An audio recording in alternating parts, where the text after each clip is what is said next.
Stop for a moment and pay attention to your body. Not your thoughts. Your body. Is your breathing slightly shallower than it was 60 seconds ago? Is there a faint, creeping pressure building somewhere at the base of your skull? A quiet, irrational urge to glance over your shoulder at something that isn't there? Don't adjust your volume. Don't check your speakers, because since the exact second you clicked play, something has been running silently underneath my voice. A mathematical vibration so low it bypasses your ears entirely and speaks directly to the oldest, most primitive part of your nervous system. You can't hear it, but your body already knows it's there. What you are feeling right now is not anxiety. It is not your imagination. It is acoustic physics doing exactly what it was designed to do. And to understand why your body is betraying you right now, I need to tell you about a woman named Zahra. The woman who weaponized silence. Zahra didn't compose music. She engineered dread. For 15 years, she was the most sought-after and least credited name in Hollywood psychological horror. Directors didn't hire her for jump scares. They hired her because she understood something that most sound designers never discover. The most terrifying sounds are the ones you cannot consciously hear. She had mastered infrasound, sound waves so deep, so far below the threshold of human hearing, that they don't vibrate your eardrums at all. They vibrate your bones, your chest cavity, the fluid inside your eyes. Her scores didn't make audiences flinch. They made audiences feel, without knowing why, that something was fundamentally, cosmically wrong. But Zahra's obsession didn't begin in a Hollywood mixing suite. It began with a ghost story that turned out to be a physics problem. In the late 1990s, a British researcher named Vic Tandy was working alone in a medical laboratory that had developed a quiet but persistent reputation for being haunted. Scientists working late reported seeing grey, shapeless figures drifting at the edges of their vision. They felt waves of inexplicable dread. Several refused to enter certain rooms after dark. Tandy was a skeptic. He didn't believe in ghosts, but he believed in data, so he started measuring. What he found wasn't supernatural. It was a broken extractor fan, emitting a continuous, silent acoustic tone at exactly 18.98 Hertz. A frequency so low it was completely inaudible to the human ear.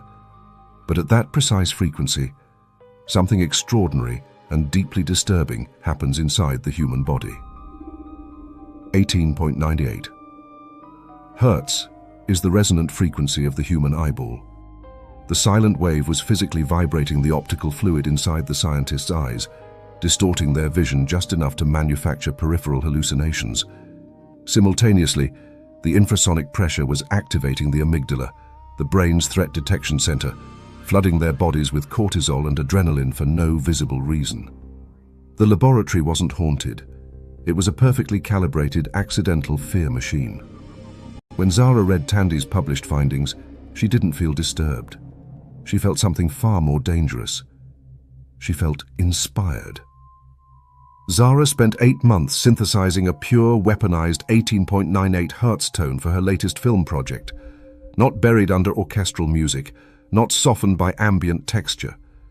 A clean, mathematically precise acoustic blade designed to slide directly into the human nervous system without triggering a single conscious alarm. The test screening was held in a private theater in Los Angeles. 42 people, industry veterans, critics who had seen everything, executives who prided themselves on being unshakable. Within 20 minutes, the room was deteriorating. A senior studio executive gripped his armrests and couldn't explain why. A film critic with 30 years of experience felt the sudden, overwhelming conviction that the building was collapsing. 3 people physically left the theater, stepping into the bright lobby and immediately feeling the dread evaporate, confused and embarrassed, unable to articulate what had driven them out. Zahra sat in the back row and watched all of it with the quiet, focused attention of a scientist observing a successful experiment. She had built a master key, a silent, invisible tool that could force open the human fear response on command, in any person, in any room, without their knowledge or consent. But Zahra was not a sadist. She was something more dangerous. a true believer in the power of acoustic physics. And she had just realized that every key that locks something can also unlock it. In acoustic engineering, there is a principle called phase cancellation. If you play a sound wave and simultaneously broadcast its exact mathematical opposite, the two waves collide and annihilate each other. Complete silence from two sounds. It is one of the most elegant phenomena in physics. Zahra's new obsession was simple and terrifying in its ambition. If 18.98 Hertz could manufacture fear, its precise mathematical inverse should be able to destroy it. Not mask it, not suppress it, permanently delete it. She abandoned Hollywood entirely. She locked herself inside a heavily fortified anechoic chamber, a room so acoustically dead that most people find it psychologically unbearable within minutes, and began plotting the inverse geometry of the fear frequency. She wasn't trying to make a better film score. She was trying to engineer a cure for human anxiety itself. She needed test subjects whose fear response was permanently, catastrophically stuck in the on position. She found them in the most broken place she knew how to look. They came to her quietly, through underground networks and whispered referrals. Combat veterans with treatment-resistant PTSD, men and women who had spent years cycling through pharmaceuticals, therapy and experimental treatments without finding a single night of uninterrupted sleep. Their nervous systems were permanently rewired by war. Every loud noise was an ambush. Every crowded room was a kill zone. They weren't living in the present. They were trapped in a continuous, involuntary loop of the worst moments of their lives. Zahra was honest with them. She told them this was experimental. She told them it was outside any ethical oversight framework. She told them she couldn't guarantee the outcome. Every single one of them said yes immediately.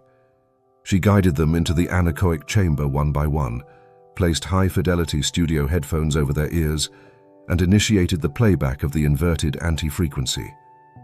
10 minutes of mathematically precise silence, engineered to phase cancel the biological architecture of terror. When the doors opened, the transformation was immediate and staggering. The rigid defensive posture that combat veterans carry in their bodies like armor had simply dissolved. Their shoulders dropped, their jaws unclenched. The constant scanning hypervigilance in their eyes went quiet. Several of them wept, not from sadness, but from the sudden, overwhelming absence of a weight they had carried so long they had forgotten it wasn't supposed to be there. Zahra watched them and felt something she hadn't felt in years. Hope. The first 2 weeks were miraculous. The veterans were sleeping through the night, navigating crowded spaces without triggering, sitting in restaurants without positioning themselves with their backs to the wall, laughing at things that used to make them flinch. Zahra documented everything with the meticulous precision of someone who knew they were witnessing history. But in the 3rd week, she noticed something.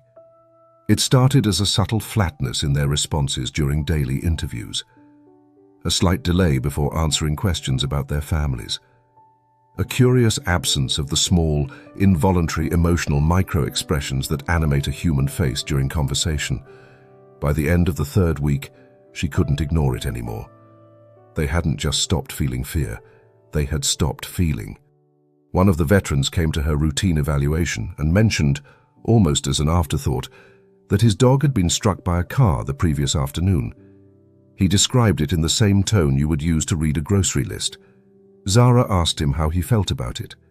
He paused for a long moment, genuinely processing the question, and then said something that made her blood go cold. "I understand that I'm supposed to feel something, but there's nothing there to feel it with." He wasn't dissociating. He wasn't in shock. He was simply, clinically, reporting an observable fact about his own interior landscape. The acoustic frequency hadn't just quieted his trauma. It had consumed the entire emotional infrastructure that trauma had been living inside. Zahra frantically pulled her research notes and stared at the neurochemistry she had been so proud of. And then she saw it. The thing she had been too excited, too ambitious, too desperate to see before. The neurochemical signature of severe anxiety and the neurochemical signature of profound excitement are functionally identical. The adrenaline that floods your body when you are being chased is the same adrenaline that floods your body when you fall in love. The cortisol spike of a panic attack and the cortisol spike of the most thrilling moment of your life are chemically indistinguishable. The amygdala that screams danger when you hear a gunshot is the exact same structure that screams this matters when you hold your child for the first time. Zahra had not engineered a cure for fear. She had engineered the deletion of the engine that powers every human emotion that makes life worth living. The experiment reached its final, irreversible horror on a Tuesday morning. One of the veterans walked into her studio with deep lacerations across his forearm, bleeding steadily through his sleeve. He had dropped a glass in his kitchen. The shards had cut him badly. He had noticed the blood, understood intellectually that he should probably address it, and then simply continued making his coffee. Without fear to scream that he was in danger, pain had become just another piece of information. Interesting. Irrelevant. Zahra locked them back in the chamber and blasted the original 18.98 Hertz frequency directly into their nervous systems, desperate to reactivate whatever she had destroyed. The invisible acoustic pressure vibrated the fluid in their eyes. The walls of the chamber seemed to breathe. The veterans sat in the dark and stared at nothing. There was nothing left to terrify. Zahra's story is fiction. But Vic Tandy's discovery is not. The 18.98 Hertz resonant frequency of the human eyeball is documented peer-reviewed science. Infrasound has been measured in locations with persistent reports of paranormal activity. The neurochemical overlap between fear and excitement is one of the most well-established findings in effective neuroscience. And the deeper truth that Zahra's experiment illustrates is one of the most uncomfortable facts about human psychology. You spend enormous energy trying to eliminate anxiety. You medicate it, meditate it away, scroll past it, drink through it. The entire modern wellness industry is built on the premise that fear is a malfunction, a bug in your operating system that needs to be patched. But fear is not a bug. It is the operating system. The same neural wiring that kept your ancestors alive on the savannah is the wiring that makes you stay up at night worrying about someone you love. The same amygdala that fires when you sense physical danger fires when you care deeply about the outcome of something. You cannot surgically remove one without amputating the other. A life without fear is not peace. It is the hollow, echoing silence of a man who watches his dog get hit by a car and feels nothing. The goal was never to eliminate fear. The goal is to understand it well enough to stop letting it make decisions for you.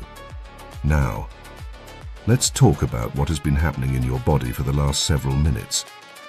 Throughout this entire video, a compressed, subtle version of Vic Tandy's 18.98 Hertz frequency has been looping underneath the music track. Think back. Was there a moment where your chest felt inexplicably tight? A pressure behind your eyes you couldn't explain? An irrational urge to look away from the screen or to check something behind you? You thought you were watching a video. Your nervous system was responding to an acoustic signal older than language. The frequency is still playing right now. Take a breath, feel your body, and ask yourself honestly, if Zahra walked in right now and offered you 10 minutes in that chamber, a silent audio file that would permanently erase this feeling forever, would you say yes? Drop your answer in the comments. I genuinely need to know. I am Think Glent, and until the ringing finally stops, keep thinking.